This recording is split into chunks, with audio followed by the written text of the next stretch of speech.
Bonsoir. Ils sont près de 5000 formateurs à accompagner leur groupe sur l'ensemble du territoire.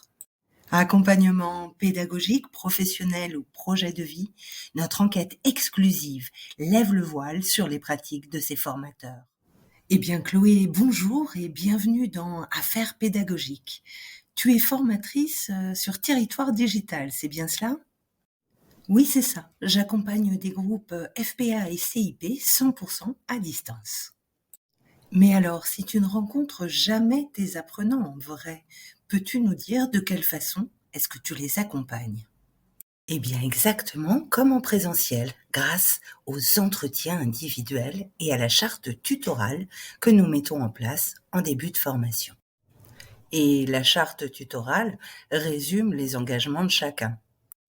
Exactement, c'est là qu'on va préciser les modalités de la formation, de l'accompagnement et le rythme des entretiens individuels. Ok. Alors concrètement, comment est-ce que tu organises ton accompagnement ? Tout simplement, un premier rendez-vous lors de la première semaine de formation et puis ensuite un par mois.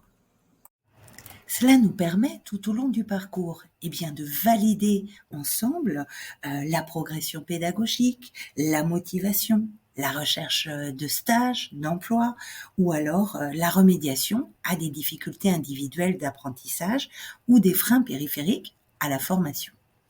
Ce premier entretien est donc capital. Oui, voilà. C'est là que nous allons poser les jalons d'une bonne alliance de travail et explorer ensemble la situation, le projet de l'apprenant pour co-construire ensemble son parcours. La posture est importante, j'imagine, pour créer cette bonne alliance de travail. Oui, on peut parler d'accueil inconditionnel, de bienveillance, de non-jugement, d'écoute active. Bref, que tu es disponible, à l'écoute de ses besoins et que tu lui veux du bien. Disponible, oui, mais tu ne peux pas passer 3 heures par entretien. Ah oui, c'est sûr, l'apprenant non plus d'ailleurs. Et c'est pour ça que je suis un guide d'entretien avec différentes phases. Un guide comme les 4 grandes étapes de l'entretien. Ah, tu connais ? Eh bien oui, une première phase de mise en confiance, et puis ensuite d'aide à la compréhension, puis à la résolution, et enfin à la synthèse. Donc au début, tu commences par mettre la personne à l'aise.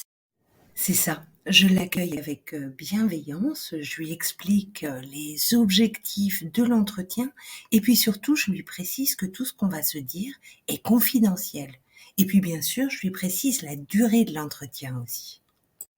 Et à partir de là, vous pouvez explorer ensemble sa situation et ses besoins. Exactement. Après lui avoir demandé l'autorisation de prendre des notes, je lui pose des questions ouvertes sur ses projets, sa motivation, les éventuels freins qu'il peut rencontrer à la formation et ses différents besoins. Je comprends, ça permet à l'apprenant d'analyser sa propre situation. Oui, et à partir de là, nous allons pouvoir envisager des hypothèses de solutions et co-construire ensemble un plan d'action pour l'accompagner au mieux dans son parcours de formation ou remédier à des difficultés individuelles.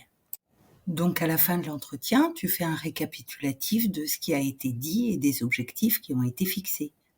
Exactement, nous reformulons nos engagements réciproques pour le prochain entretien. Je saisis finalement une courte synthèse dans l'activité Rendez-vous sur Métis, ce qui permet de tracer cet accompagnement et de répondre aux obligations Calliope. Eh bien, merci Chloé pour ce témoignage sur ta pratique de l'accompagnement. Finalement, nous pourrions le résumer en 4 points clés.